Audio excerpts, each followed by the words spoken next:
Ukraine's government has called on the International Fencing Federation (FIE) to reverse its decision to disqualify a Ukrainian fencer for refusing to shake hands with her defeated Russian opponent.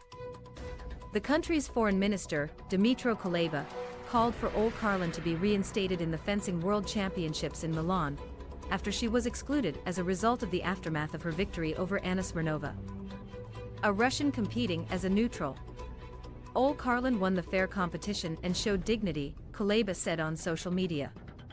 I urge FIE to restore Kharlan's rights and allow her to compete. Mihailo Podolyak, an aide to the Ukrainian president, Volodymyr Zelensky, asked, "Doesn't Russian money smell of blood?" After her defeat by Kharlan in the women's saber competition.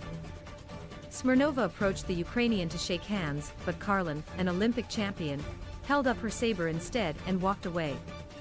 Smirnova refused to move for about 50 minutes and sat on a chair on the fencing piste. Her protest further angered Ukrainians, who saw it as a deliberate attempt to highlight the absence of a handshake so as to get Kharlan disqualified.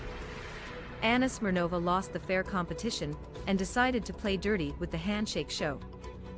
This is exactly how the Russian army acts on the battlefield, Kuleba said. Ukrainian officials posted what appeared to be screenshots of Smirnova's social media posts, in which she was posing with Russian military personnel in uniform. Including her brother, a sign of her backing for the invasion, they argued, despite her competing as a neutral in Milan.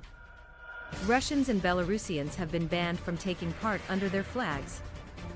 As you can see, she openly admires the Russian army, which is killing Ukrainians and destroying our cities, Podolyak said.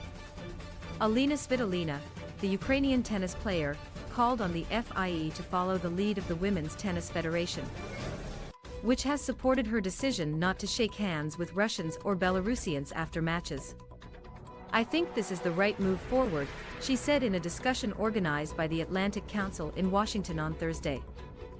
So I think the other sports federations should do the same. They should respect our decision, and the decision of our country as well. Svitolina described Smirnova's behavior as provocative, and the FIE's disqualification as disrespectful towards Ukrainians.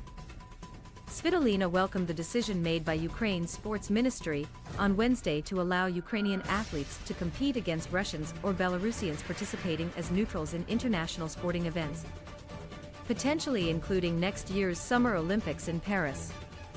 Zelensky had said in January that any neutral flag of Russian athletes is stained with blood, and that Russia would exploit Ukrainian athletes' presence for propaganda. The new policy drops the boycott of Russians and Belarusians as long as they are not participating under their national flags or have signaled allegiance in other ways.